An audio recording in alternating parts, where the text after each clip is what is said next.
I'm Suzanne Murdoch, and you're listening to Powering Productivity. Each episode, I explore the energy that connection, expertise, and flexible working can bring to your business. In this episode with Susan Hayes Culleton, we'll be talking about identifying your financial thermostat, your patterns with money, and how you can take control and dare to succeed. How can you work smarter and put the right building blocks in place to reach your financial goals? Welcome, I'm your host Suzanne Murdoch, and today I'm delighted to be joined by Susan Hayes Culleton, a chartered financial analyst, the positive economist and managing director of the HayesCulleton Group, with clients across Europe and the USA.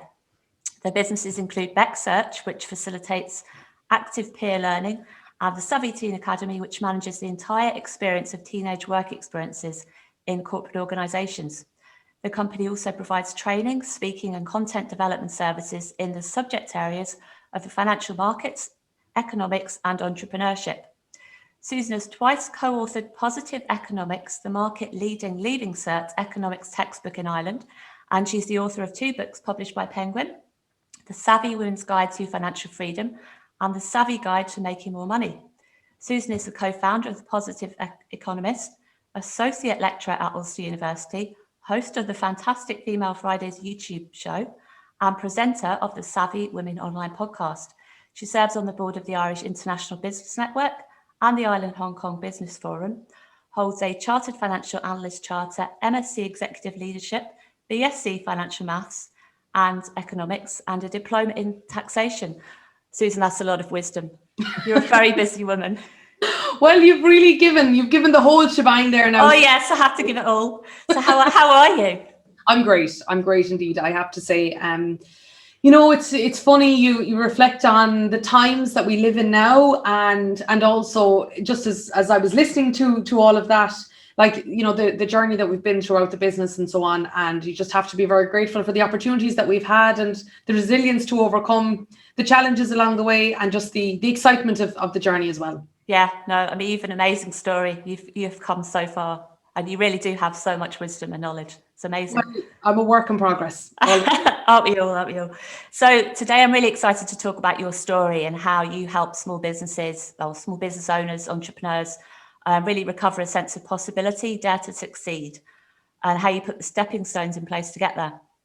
I know myself as a business owner that we often take so much for granted and really go it alone a lot of the time and don't really look at that bigger picture. We forget about the bigger picture. So no, I'm really looking forward to exploring how we identify our financial temperature, as you mentioned in one of your books. So that brings me to my first question, Susan. One of the things that I read in the Savvy Women's Guide to Financial Freedom was how you identify your financial temperature, turning up the heat. So tell me more about this. Well, it's something that I've often heard people talk about, is that sense of or discomfort with money. Having it, actually, not being without it, but having money can be quite uncomfortable for a lot of people. And if you want to take a test on this to see whether you could identify with this, or maybe subconsciously could, I put this test at the beginning of the book. So imagine that you look at your bank balance and there's an extra 50,000. Have you already spent it by the time I just took that short intentional pause? And some people go, oh my God, is she talking to me directly? And some people say, 50,000? God, no. I'd have that saved, and I'd have that paid back in debt, and I'd have that, this, that, and the other.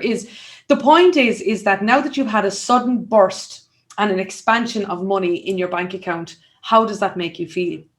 And people sometimes say, if they get a bonus or something like that, then they say, God, now I'm going to have to find a way to spend it. And there's an example of when they're just uncomfortable with having more money than they currently have at the moment. So the whole idea of the financial thermostat is, I think we all have this number in our head, and we're okay with that. And if we go above it, we will spend our way back down. And if we go below it, we'll save our way back up again. But often people can feel a sense of getting stuck at a certain level, and they're not really sure why. So a couple of remedies around this. Number one is, sometimes when you know this, it can take away its power. By the way, Suzanne, I faced my own financial thermostat several times and faced its limit several times, and I've had to take my own advice several times. And so first of all, you might actually recognize what I'm saying here, and then that could be enough. But the other things then that you can do is that you can simply either document, like write down, or just think about or brainstorm or talk to somebody important in your life about this. But actually just think about what would be the good things that could happen if we had more money, not necessarily spending it. Maybe there might be a greater sense of relief. Maybe there is a greater sense of possibility. Maybe there's a greater sense of feeling that sense of ability to take more risk in the future or take less risk in the future or whatever. And when you start to do that, that's how you train your brain to be comfortable with having more. What about you yourself? Has your financial thermostat changed through the years? Oh, it has. Yeah. And I mean, the thing is that as an individual, you have a financial thermostat, but then maybe as a partnership, like when I met my then boyfriend, now husband, then you have kind of a household thermostat. And of course, I'm a company owner as well.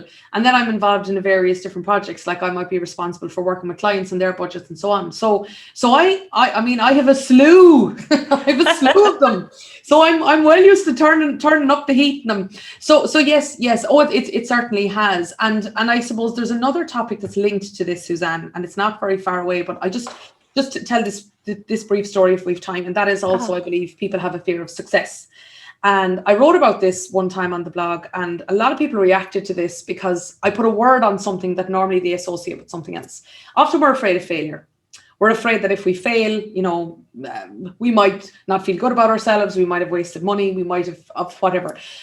And a lot of us can be debilitated by that. But actually, fear of success is far less difficult. It's far more difficult to articulate to yourself and to others, because it sounds strange. I might be working towards success, but yet I might, maybe I'm actually not comfortable with success. And the reason for that is that I may not be comfortable with the change that success can bring. So the two of those things go very much hand in hand. Like some people feel if we have more money than I'm comfortable with, then other people might know and they might expect me to buy them dinner or me to take them away on holidays.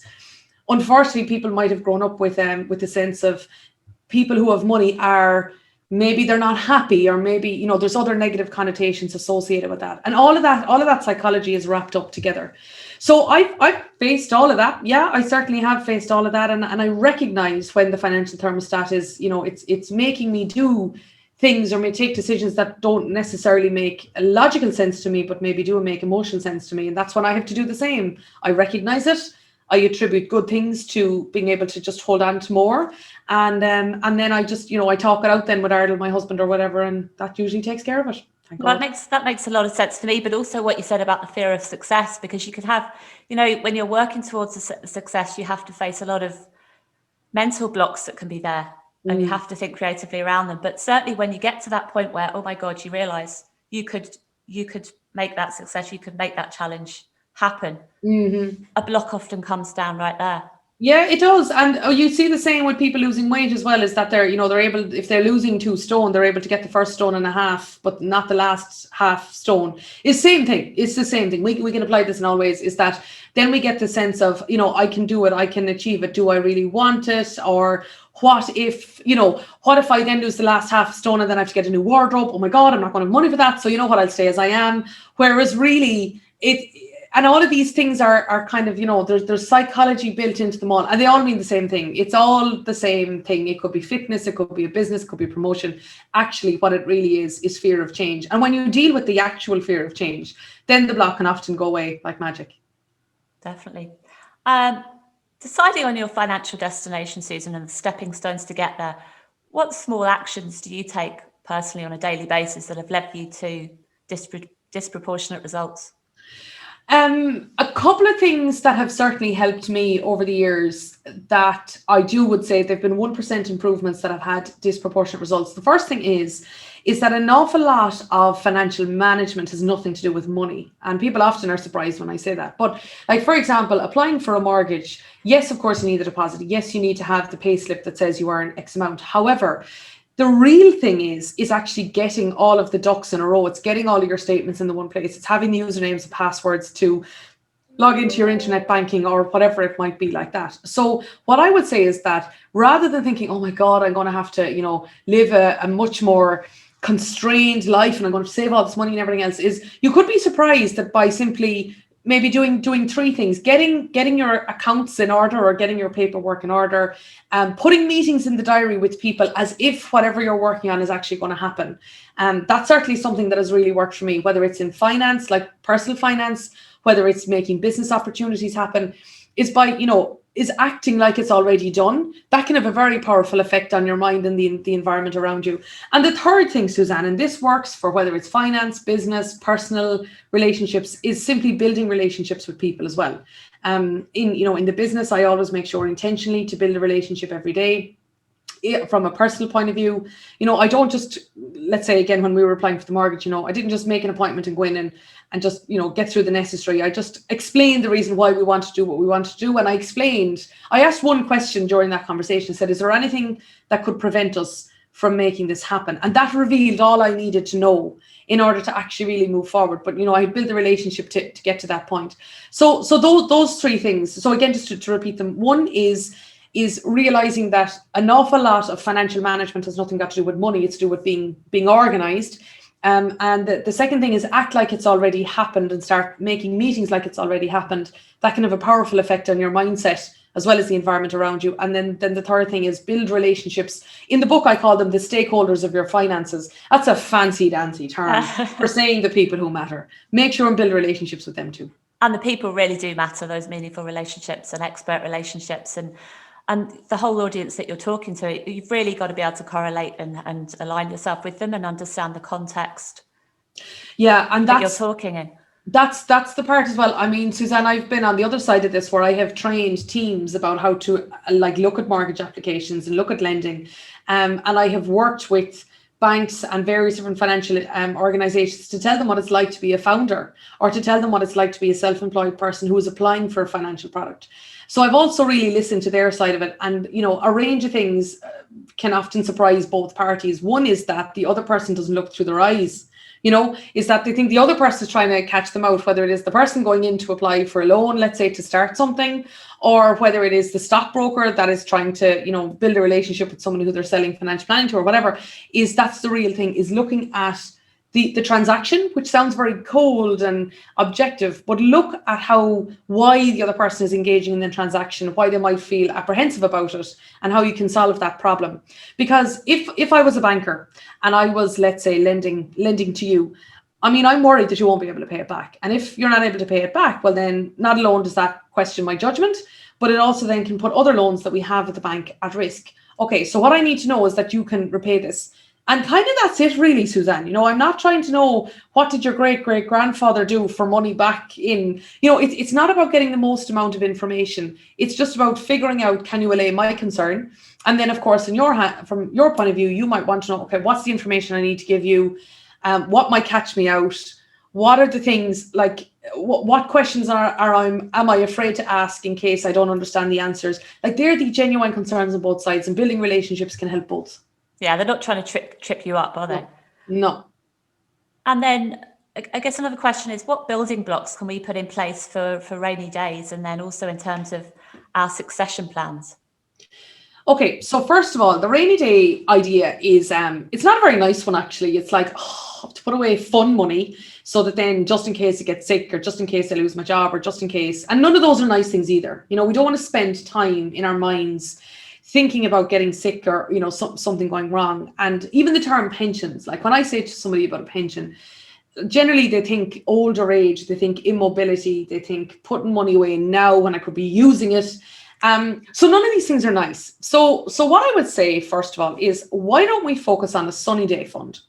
And a sunny day fund is, imagine, Suzanne, if I came to you with this fantastic business proposition, or imagine if I rang you and I said, friend of mine runs a cruise company, there's a fantastic special offer going, but you have to pay for it in the next 3 days and you can go anytime. Or that there is something you really want to buy. Let's say it's a piece of furniture, it's a watch, it's, I don't know, whatever it is, and it's 50% off.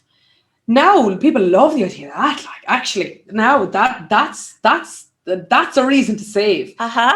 So what I would say is first of all, if you think about a rainy day fund as actually a sunny day fund, it's there to give you financial opportunity when maybe others haven't put the building blocks in place.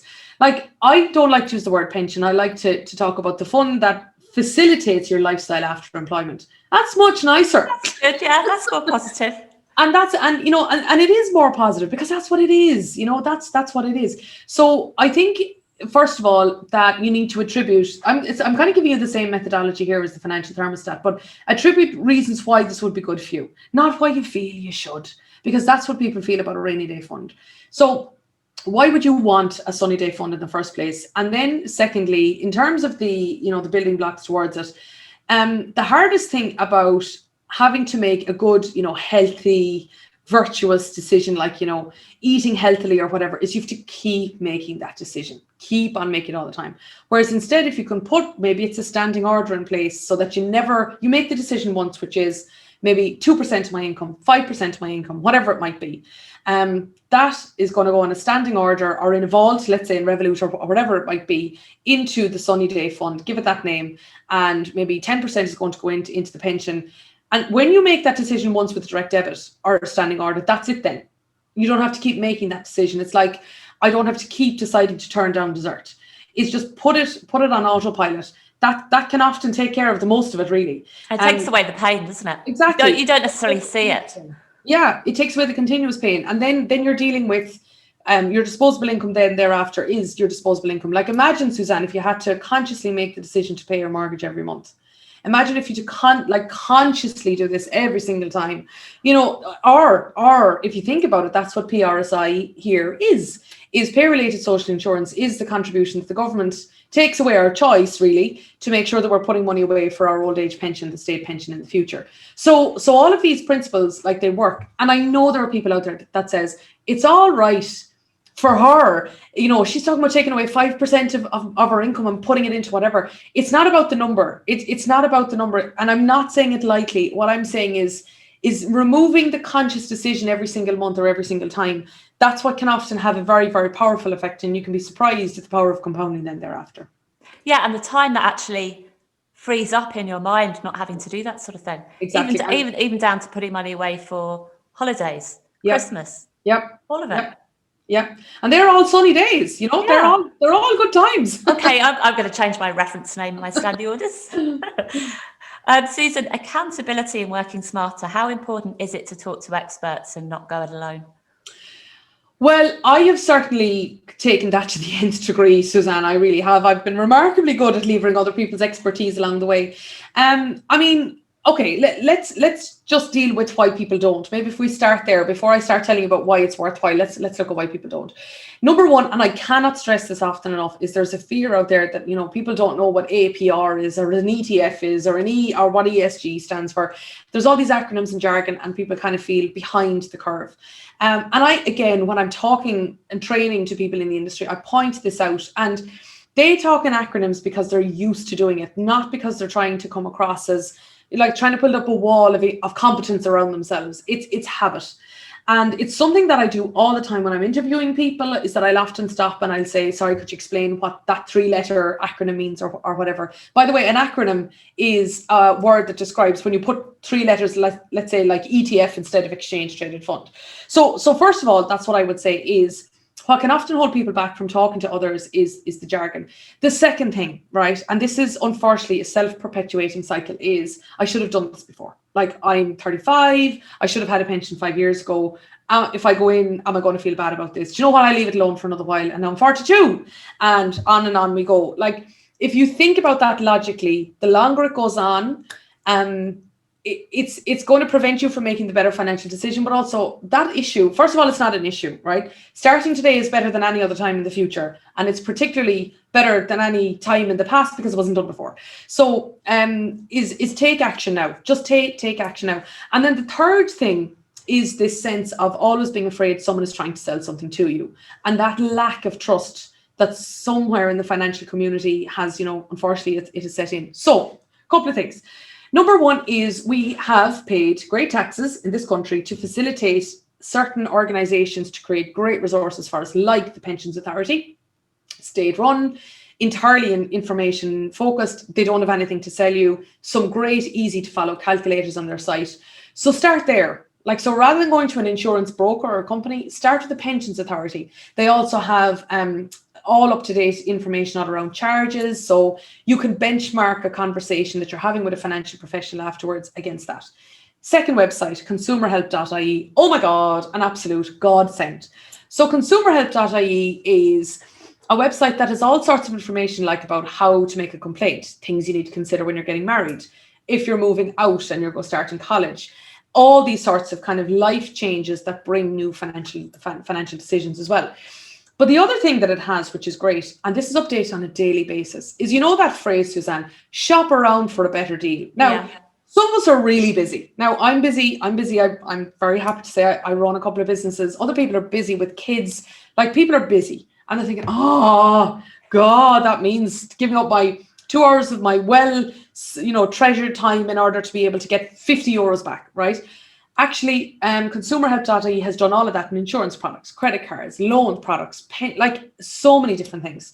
So again, the shopping around can take all of 30 seconds. So that's where I would send people. And then the third resource is citizens information. So maybe you're not claiming all the taxes that you could back, or maybe there are grants available, or maybe there's subsidies available for certain things. A great one, Suzanne, a great one that's out there now are the springboard courses, for example. Lots of people, particularly now, given the fact that they're, for whatever reason, that they might be working from home for a longer period of time. Maybe they might, for a variety of reasons, people's lives have changed culturally, socially, technologically, and so on in recent times. And of course, that also can bring career change as well. So the springboard courses are up to 90% subsidized from the government if you're in employment, and 100% subsidized if you're not in employment. Wow. So there's all of these, various different things. So I lecture on one of them. I lecture on the Ulster University one that's run in Dublin, and it's online, so now it's available to everyone, on global capital markets, where some people have come to be able to move into a career in this area, is distinct to just from a personal financial point of view. So those three places, I would say citizens information, I would say consumerhelp.ie, and the Pensions Authority. At least all of those are independent, they're state owned, and your taxes are paid for them, so you may as well reap the benefits. And from there, springboard your conversations out then to the financial professionals, who may, of course, want to sell you something, but then you can take your decisions with a benchmark. Fantastic. Susan, you're author of 2 published books by Penguin, Savvy Women's Guide to Financial Freedom and The Savvy Guide to Making More Money. What was the story behind these books and the accompanying education platform? I'm accidents is the answer, Suzanne. I suppose I'm a great believer in saying yes and figuring out what to do then. I've certainly learned the difference between your ability zone and your comfort zone. And I spend a lot of time outside of my comfort zone, for sure, but within my ability zone. And they're not always very clear boundaries, but I'm blessed really with Ardal. He's always pushed me. He'll recognize when my comfort zone is talking and not my ambitious self that wants to reach for the stars. He'll recognize that, and he'll call it out, and there's accountability for sure. But so that's, I suppose, the theory behind the story now, what I'm about to tell you. So one day the news rang me. Now, one day ever, Suzanne, not like, oh, they rang me on this Wednesday and I went over to RT. They rang me and they said, would I basically explain something that had happened in the UK to do with the markets, A, simply, B, in 30 seconds, and C, if it would work in Ireland. And I did. So off I went into the news, and I was delighted myself, and I was on at 1 o'clock and got the makeup done inside. Did you get any notice about that call? I didn't get much at all. Not at all. So anyway, it was replayed again at 6, replayed again at 9. And that was that, I kind of looked at myself on the telly, away I went, and that was that, or so I thought. But Penguin at the time were looking for an Irish Suze Orman. They were looking for a woman who could talk about finance in the same matter-of-fact way that Suze Orman does in the US. And at that stage, then they sent me an email, they rang me and they said, would you be interested in coming in to talk to us? So yeah, I did. And of course, I was all excitement going in. Now, I had no idea what was coming. Like, they just said, we saw you on the news, like to have a conversation. We're interested in this area. They kept it quite vague. And off I went in anyway. I met Michael and Patricia. And they said, would you be interested? And I said, of course I would. So my comfort zone was forgotten. My ability zone was saying, hello. The last thing you wrote was an English essay for your leaving cert. And then, so yeah, over the next couple of weeks, then we finalized what I would write. And honest to God, Suzanne, the contract was 90,000 words by January. I wrote 120. Wow. I loved every moment of writing The Savvy Woman. And I was traveling a lot of the time all over Europe. And I was in coffee shops in Paris, and I was in coffee shops in Amsterdam. Not those types of coffee shops now, just ones with just coffee. And here, me and my laptop, and I just loved. I loved writing it, and the tone that I tried to strike in it, and you're an objective reader, so hopefully you'll recognize this, was I wanted this to feel like you were the other side of that coffee shop, or the other side of the table, where we were having a chat. No matter what you told me, I was not going to be shocked by it. I was going to be encouraging, and I was going to be informative and guiding, but never pressurizing. I wanted the reader to feel like they were there, and it was just a conversation between me and them, where I was open about mistakes I had made and dreams that I had and things that had worked for me. So I wrote it. I wrote it the way I would have liked people to read it. So we published The Savvy Women. And it's funny, that was back in January 2013. That's 100 years ago. Really? Yeah. Wow. That's 100 years ago now in reality. This is before so many things. So many things. Ireland was in a very different place at the time. And the book came out the 3rd of January 2013, and it was very much in that New Year's resolutions type phase. So at the date of my book launch, which was a few weeks later, then they said, "Do you want to go again?" And I said, "Absolutely." And then I wrote The Savvy Guide to Making More Money. And here's another inside story that few people know is the original title Penguin proposed to me at the time was The Savvy Guide to Making More Money When Money is Tight. And I felt, I was writing the recovery index for the Sunday Independent at the time, and I said, no, I don't think that's the right title. I said it niches, it entrenches the feeling of economic constraint that Ireland was working its way through at the time. And about a year later, that book came out, and in that year, Ireland started to recover. Now it was a jobless recovery, and it was an export-focused recovery, and it was an urban recovery. But the book would have been too old. It would have been too old. It would have been out of date when that was never my intention. So I said, no, I really want to keep it The Savvy Guide to Making More Money. And now it's my intention for that was to be timeless, which is if you're working a job and you want to make more money, if you want to start a business, or if you're not working in a job or you're not want to start a business, and you just want to make more money with the money that you have, that you could read it and find something practical to take it from there. And then I wrote that traveling as well, and so on from there. And yeah, they've come with me since. Do you know what's funny? You say you write it traveling. It's actually a book that can travel with you. So for instance, I read it in chapters on the school pickup. Oh, brilliant. Super. Yeah. So it really fits in with a number of different lifestyles. Well, and I love the fact that I was with you at the pickup there every day for a while. There you are. Yeah, and that's I'm actually I'm ghostwriting a book for a CEO at the moment. And it's funny, we're trying to establish a new rhythm of writing, because now I'm writing in a totally different genre now again. And it's a common theme in the way I write, is that I want you to feel like you're there beside me and we're just having a chat. So I'm delighted to hear I was on the school pickup. God, the kids are getting big. There you are. And you do a lot of work with young people as well. So you've co-authored the Positive Economics and founded Savvy Teen Academy, which focuses on the careers, communication and confidence of young people. How can young people or their parents really benefit from this and get their kids involved? Right. For a start, I would say I have enormous confidence in this generation. Enormous confidence. I've been working in Savvy Teens now for 6 years. I co-founded it back in it started in 2015. It was a little bit earlier than that, but when the idea came to be. So I've since worked with thousands of teenagers, and at this stage, Suzanne, it's only fair to say with 2 generations. 6 years is a long time. When a teenager will change, already I'm starting to see teenagers that I worked with a couple of years ago. They're now the guest speakers, and they're in graduate programs in the companies now where we work in. So I've really worked with two generations, the last of the millennials and the start of Gen Z. And I've enormous confidence in this generation, and I have enormous faith in their competence as well.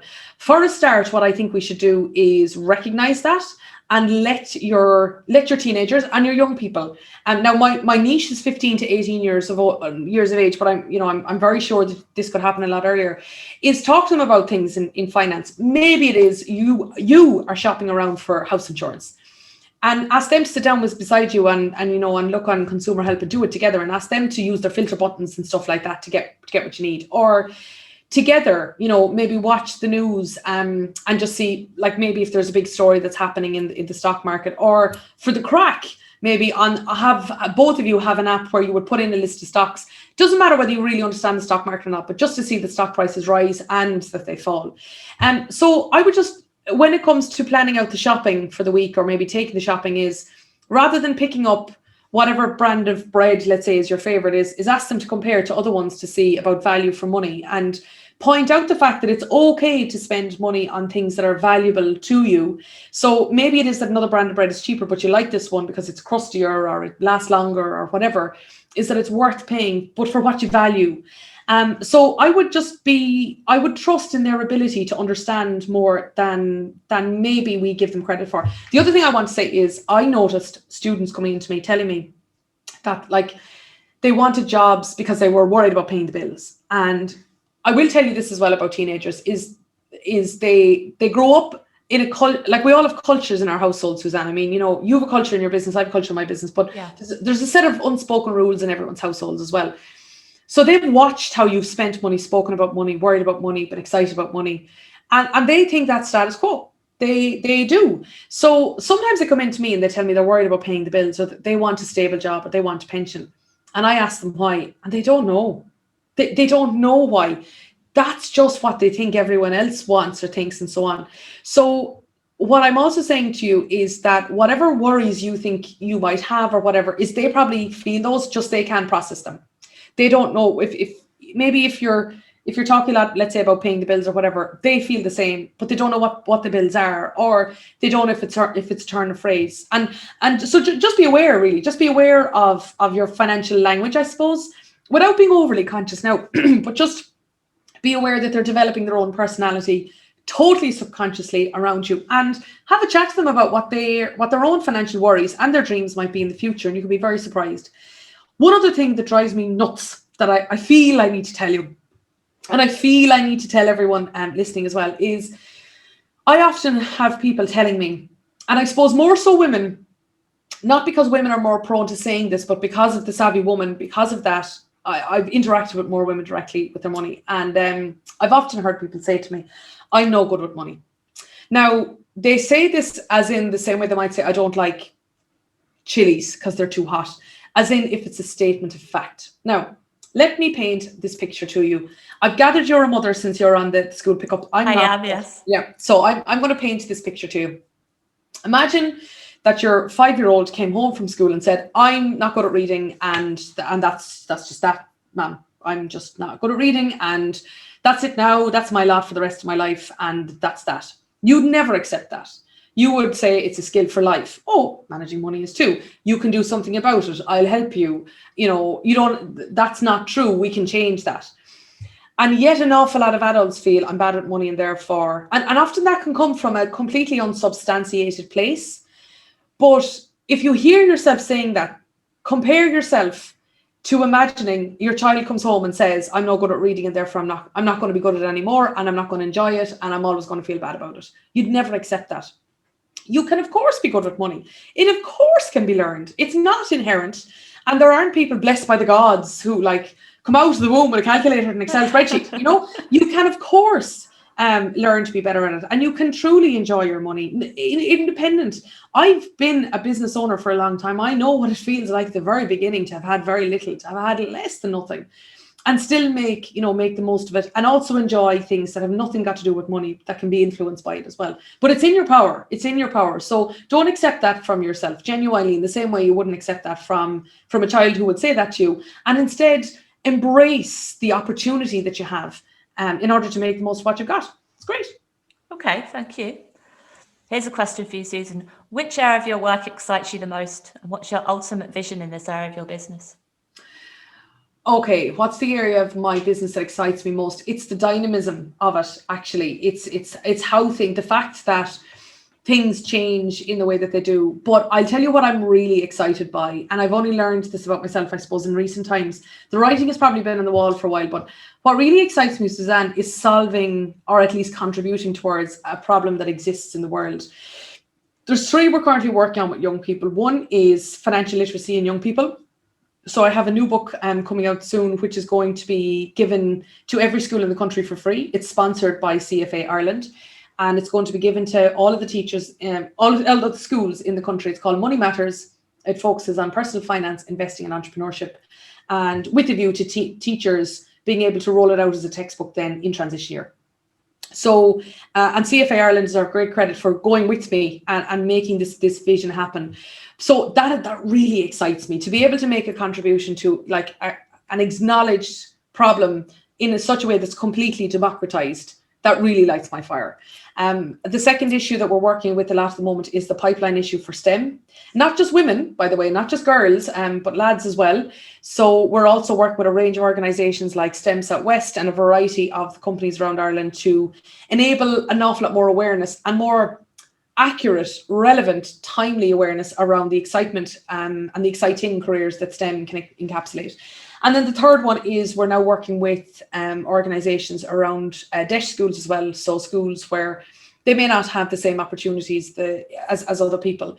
And that's what really excites me now about Savvy Teens. You know, like it's just amazing to work on issues and hard ones, like hard ones that lots of people have tried to solve. And I'm not saying I have any magic wand, but to get in there and to really look at these issues through the eyes of a young person and align various different stakeholders to make a difference in a really democratic way that can affect everyone.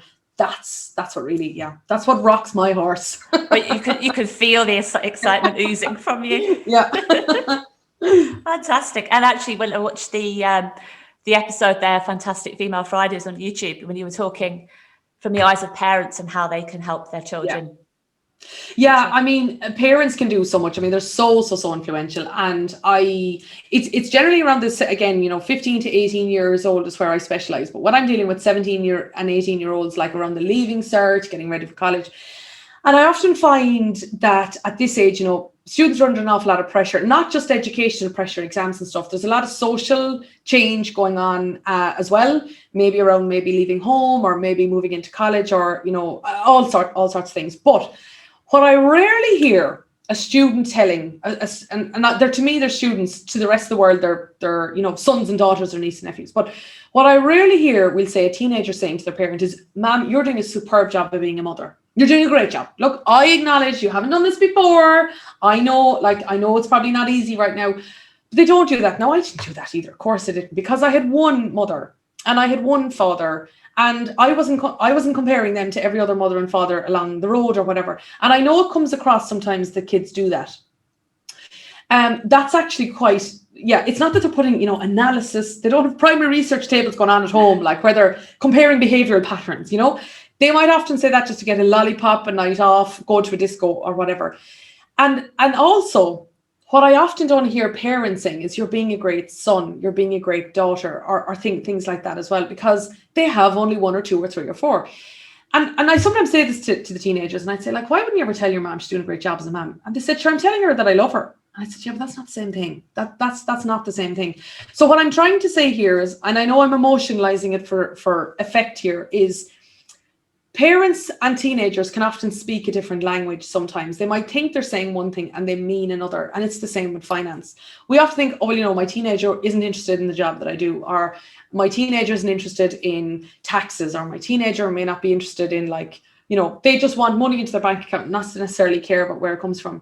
Is that really true though? Because when I meet them there, and they're more than well able to take on concepts. And the other thing is they're quite tech.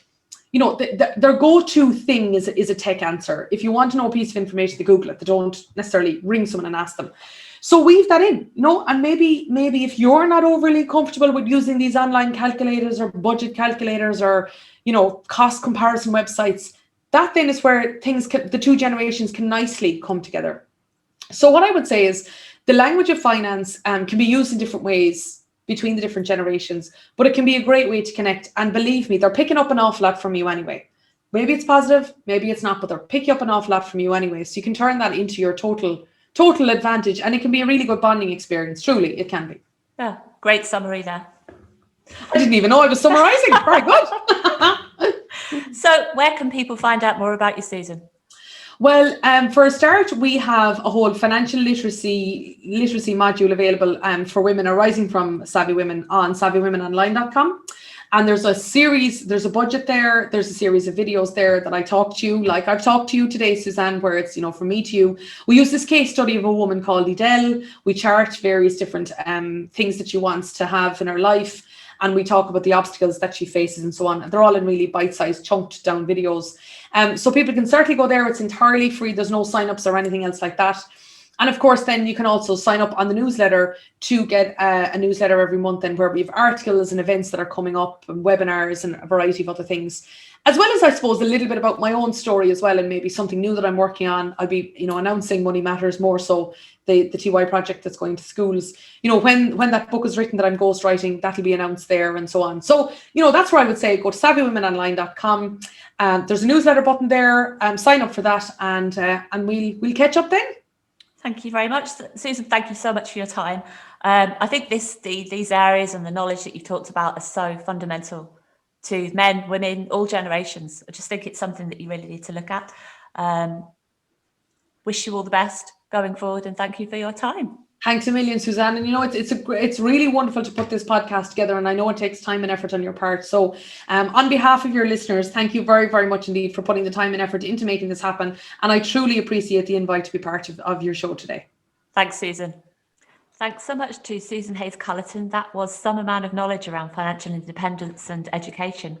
I loved her analogy around changing the term saving for a rainy day into a sunny day, and looking at the whole mindset around money. Coming up, we have some episodes on recovering your autonomy and discovering a sense of connection. Thanks for listening. You can find more information in the show notes or on our website, thehubnewry.com.